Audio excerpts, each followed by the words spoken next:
오늘 하나님 말씀은 어제에 이어서 마태복음 11장 20절부터 24절까지 말씀을 보겠습니다. 예수께서 권능을 가장 많이 행하신 고을들이 회개하지 아니하므로 그때에 책망하시되 화 있을진저 고라시나 화 있을진저 벳세다야 너희에게 행한 모든 권능을 두로와 시돈에서 행하였더라면 그들이 벌써 베옷을 입고 제에 앉아 회개하였으리라. 내가 너희에게 이르노니 심판 날에 두로와 시돈이 너희보다 견디기 쉬우리라. 가버나움아 네가 하늘에까지 높아지겠느냐 음부에까지 낮아지리라. 내게 행한 모든 권능을 소돔에서 행하였더라면 그 성이 오늘까지 있었으리라. 내가 너희에게 이르노니 심판 날에 소돔 땅이 너보다 견디기 쉬우리라 하시니라. 아멘. 오늘 본문은 예수님께서 회개하지 않는 도시들에게 그 심판의 저주를 내리시는 아주 무서운 말씀입니다. 여러분, 세상에는 예수님을 향한 여러 가지 반응들이 있습니다. 복음을 듣고 예수님을 주님으로 영접하는 사람들이 있는가 하면 복음에 대해서 정중하게 존중과 배려는 하지만 정작 자신의 구주로 예수님을 받아들이는 것에 대해서 거절하는 사람들도 있습니다. 혹은 예수님의 복음에 대해서 비판하고 또 비난하고 모욕하는 사람들도 있습니다. 우리가 어제 본문에서도 예수님 당시에 그런 자들을 보지 않았습니까? 18절, 19절 보시면 예수님께서 이 세대를 무엇으로 비유할까 하시는데 요한이 와서 먹지도 않고 마시지도 아니하며 그들이 말하기를 귀신 들렸다 하더니 19절에 인자는 와서 먹고 마시매 말하기를 보라 먹기를 탐하고 포도주를 즐기는 사람이요 세리와 죄인의 친구로다. 자, 귀신 들렸다. 죄인의 친구로다. 자, 이렇게 비난하고 비판하고 모욕하는 자들이 있습니다. 자, 심지어 더 나아가서 주님의 복음을 핍박하고 또 박해하는 자들도 있습니다. 이 얼마나 심각한 죄입니까? 그런데 여기 또 다른 부류가 있습니다. 이 부류는 겉으로 보기에는 이런 무리들보다는 조금 덜 악한 것처럼 보이기는 하지만 실제로는 그들과 별반 다를 것이 없는 그런 부류들입니다. 자, 어떤 사람들일까요? 그 사람들은 복음에 완전히 철저하게 무관심한 사람들입니다. 여러분, 비판하거나 모욕하는 자들은 비난할 만큼의 관심이라도 있지만 아예 무관심한 사람들은 그만의 관심의 가치도 못 느끼는 사람들입니다. 말씀의 깊이를 생각할 필요조차 못 느끼는 사람들입니다. 그냥 복음을 완전히 무시하고 자기 삶을 그냥 사는 사람들입니다. 예수님 당시에도 그런 사람들이 있었습니다. 겉으로는 다분히 종교적이고 또 아브라함의 자손들이고 스스로 의롭다 생각합니다. 메시아로 오신 예수님께서 그들에게 계속 자신이 메시아이신 증거를 보여주시고 또 말씀도 계속 가르치셨지만 전혀 무관심했던 유대인들이 바로 그 대표적인 예입니다. 예수님께서 이런 자들에 대해서 여러 번 말씀하셨는데 마태복음 22장 그 혼인잔치의 비유의 말씀을 보시면 22장 4절 말씀에 종들을 보내며 이르되 청한 사람들에게 이르기를 내가 오찬을 준비하되 나의 소와 살찐 짐승을 잡고 모든 것을 갖추었으니 혼인잔치에 오소서 하라 하더니, 자, 혼인잔치의 초청이 이루어집니다. 메시아의 구원의 초청이 이루어지는데 5절 말씀에 바로 다음 구절을 보시면 그들이 돌아보지도 않고 한 사람은 밭으로 한 사람은 자기 사업하러 갔다 이렇게 말씀합니다. 이 구원의 초대에 완전히 무관심으로 자신들의 그냥 삶을 살았던, 완전히 무시하던, 완전히 무관심했던 그런 사람들이었습니다. 자, 오늘 본문 말씀에서도 예수님께서 메시아이심을 나타내는 증거와 계시가 넘치게 주어졌지만 그럼에도 불구하고 전혀 무관심하고 전혀 변화가 없고 전혀 회개가 없던 그 도시들에게 주님께서 화를 선포하십니다. 화 있을진저. 여러분, 인간적인 관점에서는 그래도 비난하고 비판하고 모욕하던 자들보다는 그래도 좀 나은 자들이 아닐까 생각될지 모르겠지만 하나님의 관점에서는 아닙니다. 하나님의 관점에서는 이들의 최후의 운명을 생각하면 오히려 이 도시들은 복음을 듣지 않았던 것이 더 나았을지도 모릅니다. 왜냐하면 분명한 계시를 더 들으면 들을수록 그에 따라 정죄와 심판도 더 무거워지기 때문입니다. 여러분, 무서운 진리입니다. 이 진리는 오늘날에도 적용되는 진리입니다. 혹시 우리 주위에도 이런 사람들이 있지 않을까요? 예수님의 복음을 듣고 또 듣고 말씀을 계속해서 듣는데 그런 축복과 특권을 누리고 있는데 마음속에는 진정한 회개 없이 예수님께 여전히 전혀 무관심하고 자신들의 삶을 그냥 사는 사람들, 그들에게 어떤 정죄가 내려질까요? 주님의 무서운 심판의 말씀이 오늘 있습니다. 오늘 말씀 한번 자세히 살펴보겠습니다. 자, 본문에서는 세 마을들이 정죄를 당하는데 첫 번째는 고라신과 벳세다입니다. 20절 말씀 보시겠습니다. 예수께서 권능을 가장 많이 행하신 고을들이 회개하지 아니하므로 그때에 책망하시되 이렇게 말씀합니다. 자, 예수님께서 지금 화를 내리시는, 심판을 내리시는 이 고을들을 어떤 고을들이라고 말씀하고 있죠?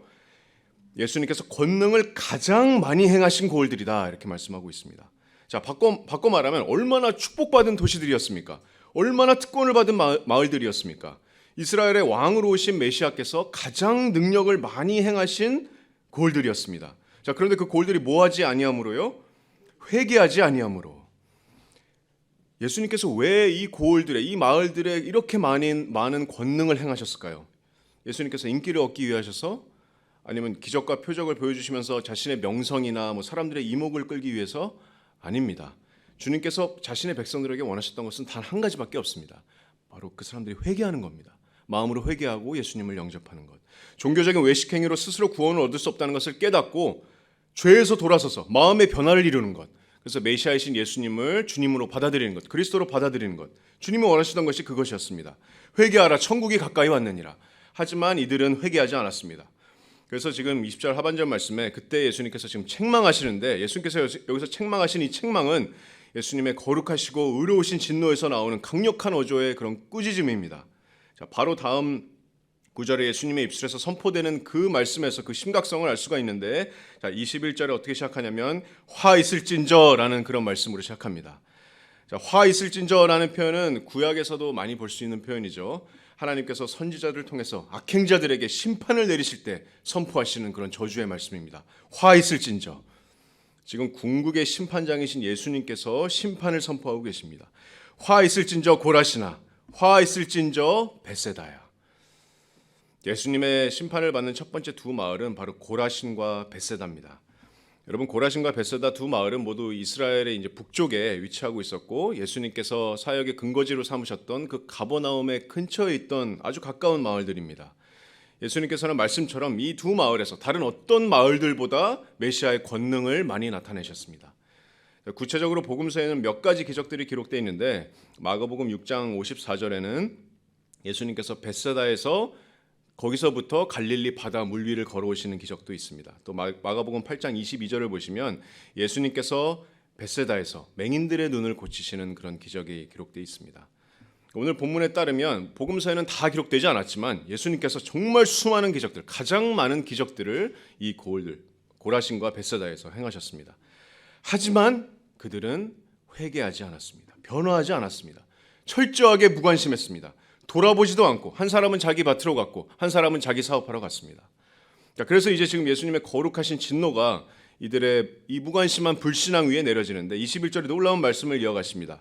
자, 너희에게 행한 모든 권능을 두로와 시돈에서 행하였더라면 그들이 벌써 베옷을 입고 제에 앉아 회개하였으리라. 자, 여러분, 두로와 시돈은 그 성경에서 타락의 상징입니다. 온갖 부패와 음행과 부도덕한 죄들이 벌어지던 곳이 바로 두로와 시돈입니다. 이방신 바알을 숭배하던 곳이었고, 또 이렇게 부도덕한 왕들이 통치하는 이 두로의 왕을 에스겔 선지자는 에스겔 28장에서 사탄에 비유하기까지 합니다. 그래서 여러 선지자들을 통해서 정죄를 받았던 이 이방 나라 두로와 시돈은 결국에는 하나님의 진노를 받아서 완전히 멸절하고 맙니다. 자, 하지만 지금 주님께서는 고라신과 벳세다에서 행하신 그 모든 기적의 권능을 만약에 내가 두로와 시돈에서 행하였더라면 어떤 일이 벌어졌을 것이다 말씀하고 계신가요? 그들이 벌써 베옷을 입고 제에 앉아 회개하였으리라. 여러분, 베옷을 입고 제에 앉아 회개하는 것은 정말 극심한 애통과 슬픔의 표현입니다. 자, 그처럼 악했던 이 두 도시, 타락의 상징이었던 두로와 시돈이 고라신과 벳세다에서 예수님께서 행하신 기적을 만약에 경험했다면 이 도시 두 도시 전체가 제에 앉아서 애통함으로 회개했을 것이다. 메시아의 영광의 빛을 가장 많이 경험했던, 가장 많이 받았던 이 고라신과 벳세다의 이 무관심과 완고함이 얼마나 독한 종류의 불신앙인지 예수님께서 지금 말씀하고 계십니다. 자, 그리고 바로 이어서 정말 충격적인 예수님의 심판이 내려지는데 22절 말씀에 예수님께서 내가 너희에게 이르노니 심판 날에 두로와 시돈이 너희보다 견디기 쉬우리라 이렇게 말씀하십니다. 자, 내가 너희에게 이르노니, 자, 누구 이름을 빌려서 지금 선포하지 않으십니다. 절대적인 권위의 선포입니다. 내가 너희에게 이른다. 자, 최후의 심판장이신 예수님께서 지금 최종 권위자로서 지금 말씀하십니다. 여러분, 누가 궁극의 권위가 있습니까? 누가 최종적인 권위가 있습니까? 이 땅에서 우리의 목숨을 좌지우지하는 사람들이 아닙니다. 그들은 인간의 영혼을 죽일 수는 없습니다. 하지만 우리에게 정말 최종 궁극적인 절대적인 권위가 있는 분은 우리의 영혼의 운명을 최종적으로 결정하시는 분에게 있습니다. 그래서 우리는 사람들을 두려워하지 않고 인간이 가장 무서워야 될 존재가 바로 예수 그리스도이십니다. 자, 내가 너희에게 이르노니 심판 날에, 이 심판 날은 예수님께서 그 백보자 위에서 모든 믿지 않는 자들의 영원한 지옥의 형벌을 선포하실 그 마지막 심판의 날입니다. 그 심판의 날에 내가 너희를 심판할 때 그 날에 두로와 시돈이 너희 고라신과 벳세다보다 견디기가 쉬우리라 이렇게 말씀하십니다. 여러분 이건 충격적인 말씀입니다. 수많은 악행과 악랄함과 우상 숭배를 일삼았던 두로와 시돈보다 메시아의 복음을 가장 많이 들었고 메시아의 권능을 가장 많이 경험했던 고라신과 벳세다가 더 심한 형벌을 받게 될 것이다. 두로와 시돈이 견디기가 쉬우리라. 자, 그 영원한 불못에서 고통받을 그 불의 고통이 벳세다와 고라신에게 더 뜨겁게 주어질 것이라는 예수님의 말씀입니다. 종교적인 의에 도취돼서 철저히 복음에 무관심하고 자신들의 삶을 살았던 그들의 마지막 운명입니다. 두로와 시돈보다 더 뜨거운 불에서 고통받게 될 것입니다. 여러분 가버나움은 어떻습니까? 23절을 계속 말씀하시는데, 자, 가버나움아 네가 하늘에까지 높아지겠느냐? 음부에까지 낮아지리라. 내게 행한 모든 권능을 소돔에서 행하였더라면 그 성이 오늘까지 있었으리라. 여러분 가버나움이 어떤 마을입니까? 예수님께서 공생의 사역을 시작하시면서 사역의 근거지로 삼으셨던 곳이고, 또 마태복음 9장 1절에는 예수님의 본 동네, 예수님 자신의 동네라고 기록된 마을입니다. 갈릴리 바다 북쪽의 해안가에 위치했던 마을이고 어업과 무역이 활발하게 번영했던 동네였고 유대인의 회당이 많았던 동네. 그보다 이 가버나움을 더 아름다운 동네로 만들어줬던 것은 이스라엘의 왕이신 메시아께서 이곳에서 정말 다른 마을보다 더 많은 기적을 베푸시고 더 많은 시간을 보내셨다는 사실입니다. 더 많은 말씀을 전하셨습니다. 예수님의 오랜 갈릴리 사역 중에 가버나움보다 주님께서 더 많은 시간과 권능을 베푸신 장소는 없었습니다. 여러분 우리가 바로 전전장의 마태복음 8장 9장을 보더라도 죽은 야이로의 딸을 살리시고 혈루증 여인을 고치시고 맹인들의 눈을 고치시고 또 말 못하는 귀신 들린 자를 고치시고 지붕 뚫고 내려온 충풍병자를 고치시고 전부 다 가버나움에서 행하신 기적입니다. 베드로의 장모의 열병을 고치시고, 자, 마가복음 1장 32절 말씀은 가버나움에서 예수님께서 모든 병자와 귀신 들린 자를 예수께서 다 고치셨다. 그리고 마가복음 1장 33절은 온 동네가 그 문 앞에 모였더라 이렇게 말씀합니다. 가버나움에서 온 동네가 예수님의 기적을 보려고 모였던 적도 있었습니다. 이 모든 기적이 가리키는 것이 무엇이었습니까? 바로 구약의 예언의 성취입니다. 유대인들이 자신들이 그토록 기다리던 메시아가 도래했다는 증거였습니다. 그래서 어제 그 본문에서 마태복음 11장 5절에서 침례 요한의 그 제자들이 예수님께 질문하러 왔을 때 예수님께서 이렇게 말씀하시지 않았습니까? 자, 가서 너희가 요한에게 전하라. 너희가 듣고 보는 것을 전하라. 11장 5절을 보시면 맹인이 보며 못 걷는 사람이 걸으며 나병 환자가 깨끗함을 받으며 못 듣는 자가 들으며 죽은 자가 살아나며 가난한 자에게 복음이 전파된다 하라. 자, 다른 말로 구약에 예언된 그 메시아가 이 권능을 행하는 나다. 그 메시아가 바로 나다라고 선포하고 계시는 겁니다. 이 모든 기적의 권능이 나를 메시아로 확증한다. 자, 이처럼 가버나움 사람들은 차고 넘치는 메시아의 영광을 바로 눈앞에서 똑똑하게 목격했지만 비극적인 일은 이러한 메시아의 수많은 권능들 앞에서도 이 가버나움 사람들은 철저히 무관심했습니다. 회개하지 않았습니다. 변화하지 않았습니다. 그리고 이제 가장 컸던 그 축복이 가장 큰 저주로 바뀌는 순간입니다. 23절에 예수님께서 가버나움아 네가 하늘에까지 높아지겠느냐? 음부에까지 낮아지리라. 자, 음부는 지옥을 상징하는 단어입니다. 23절에 계속해서 내게 행한 모든 권능을 소돔에서 행하였더라면 그 성이 오늘까지 있었으리라. 여러분 소돔은 여러분 잘 아시죠? 소돔은 이 세상에서도 타락의 아이콘으로 불리는 그런 단어입니다. 동성애와 같은 음행이 들끓었던 도시. 자, 그런데 예수님께서 만약에 내가 소돔에서 너희 가버나움에게 행했던 모든 기적과 권능들을 다 행했다면 어떻게 되었을까요? 예수님이 오시기 이미 몇 천년 전에 불과 유황으로 타 없어진 그 동네가 아직도 멸망하지 않고 예수님 당시까지 남아 있었을 것이다 이렇게 말씀하십니다. 자, 그리고 가버나움에게도 고라신과 베세다와 같은 심판이 내려집니다. 24절 말씀에 내가 너희에게 이르노니 심판 날에 소돔 땅이 너보다 견디기 쉬우리라 하시니라. 예수님의 마지막 그 심판대 앞에서 도덕적으로 악행이 성행했던 도시 소돔보다 영적으로 무관심했던 가버나움이 더 견디기 힘든 불의 형벌을 받게 될 것입니다. 여러분, 복음서에 기록된 바로는 여기 있는 고라신이나 베세다나 가버나움에서는 특별히 유대인들이 예수님을 핍박한 적도 없고 예수님을 비난하거나 모욕했다는 기록도 없습니다. 또 두론이나 시돈이나 소돔같이 그런 우상 숭배가 있었던 것도 아니고 부도덕이나 성적인 음행이나 탐욕 같은 악행들이 특별히 기록되지도 않았습니다. 하지만 이 세 마을의 죄질이 두론이나 시돈이나 소돔의 죄질보다 더 나빴습니다. 메시아의 증거가 차고 넘치게 주어졌음에도 불구하고 자신들의 종교적인 의에 만족하고 자신들의 죄를 회개하지 않았던, 복음에 철저하게 무관심했던 그런 영적인 불신앙이 하나님 앞에서는 더 가증했던 일이었습니다. 그들에게 마지막 심판 때 더 가혹하고 더 무겁고 또 더 뜨거운 형벌이 내려지게 될 겁니다. 성도 여러분, 오늘날에도 이 진리는 적용될 수 있습니다. 여러분, 예수님의 복음을 계속해서 또 분명하게 계속해서 듣고도 끝까지 거부하는 죄가 하나님 앞에서 얼마나 가증하고 중한 죄인지 여러분 아시겠죠? 예수님께서 누가복음 12장 48절에 말씀하셨습니다.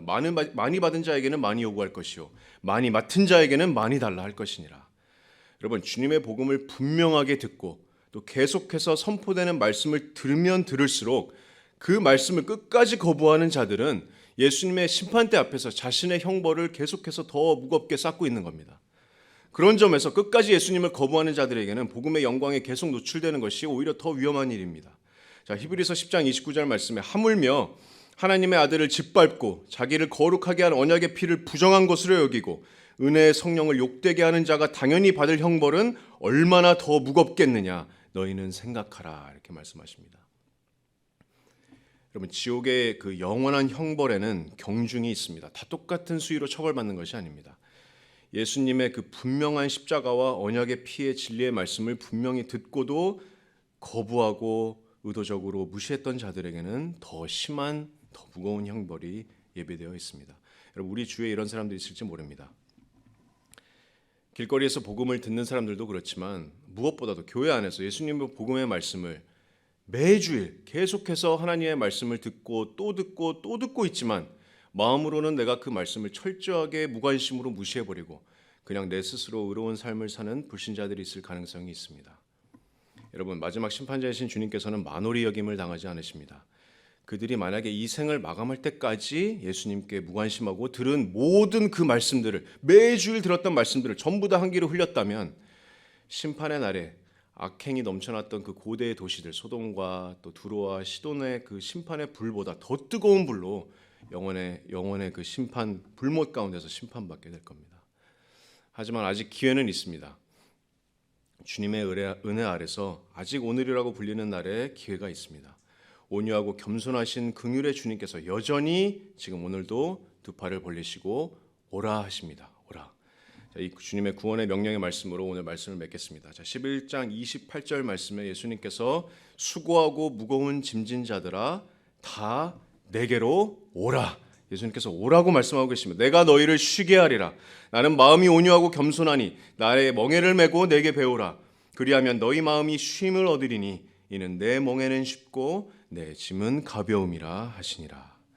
여러분, 예수 그리스도를 주님으로 영접하시기 바랍니다. 그리고 아직 주위에 복음은 계속 듣고 있지만 주일날 매번 와서 말씀은 계속 듣고 있지만 여전히 무관심으로 일관하고 있는 영혼들이 있다면 이 메시지를 선포하시기 바랍니다. 예수 그리스도께 나아오라. 주님께 나아오라. 여러분의 죄를 회개하고 예수님을 구원자로 영접할 때 여기 주님의 약속의 말씀처럼 영원한 형벌에서 건지심을 받고 영혼의 참 안식을 누리게 될 겁니다. 내가 너희를 쉬게 하리라. 온유하고 겸손하신 주님께 나아오시기 바랍니다.